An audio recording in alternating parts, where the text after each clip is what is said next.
The Earth intercepts a lot of solar power, 173,000 terawatts. That's 10,000 times more power than the planet's population uses. So is it possible that one day the world could be completely reliant on solar energy? To answer that question, we first need to examine how solar panels convert solar energy to electrical energy. Solar panels are made up of smaller units called solar cells. The most common solar cells are made from silicon, a semiconductor that is the second most abundant element on Earth. In a solar cell, crystalline silicon is sandwiched between conductive layers. Each silicon atom is connected to its neighbors by 4 strong bonds, which keep the electrons in place so no current can flow. Here's the key. A silicon solar cell uses 2 different layers of silicon.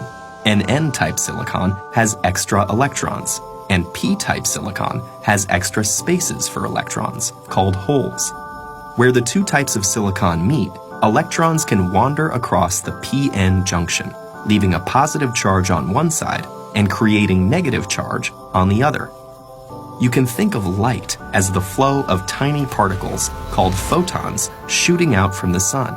When one of these photons strikes the silicon cell with enough energy, it can knock an electron from its bond, leaving a hole. The negatively charged electron and location of the positively charged hole are now free to move around. But because of the electric field at the p-n junction, they'll only go one way. The electron is drawn to the N side, while the hole is drawn to the P side. The mobile electrons are collected by thin metal fingers at the top of the cell.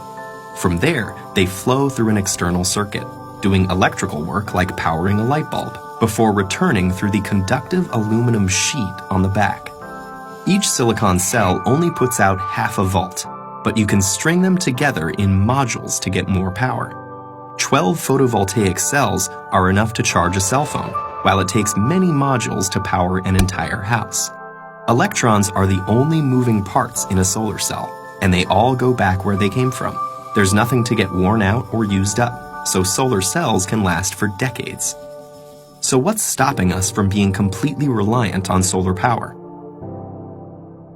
There are political factors at play, not to mention businesses that lobby to maintain the status quo. But for now, let's focus on the physical and logistical challenges. And the most obvious of those is that solar energy is unevenly distributed across the planet. Some areas are sunnier than others. It's also inconsistent. Less solar energy is available on cloudy days or at night.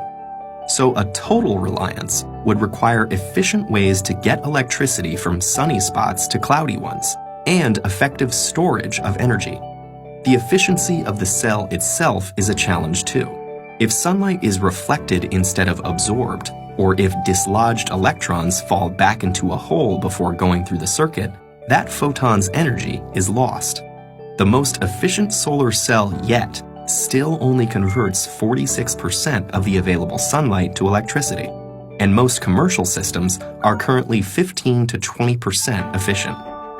In spite of these limitations, it actually would be possible to power the entire world with today's solar technology. We'd need the funding to build the infrastructure and a good deal of space. Estimates range from tens to hundreds of thousands of square miles. Which seems like a lot, but the Sahara Desert alone is over 3 million square miles in area.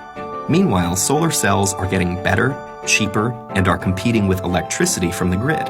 And innovations like floating solar farms may change the landscape entirely. Thought experiments aside, there's the fact that over 1 billion people don't have access to a reliable electric grid, especially in developing countries, many of which are sunny.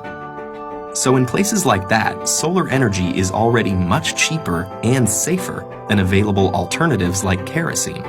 For, say, Finland or Seattle, though, effective solar energy may still be a little way off.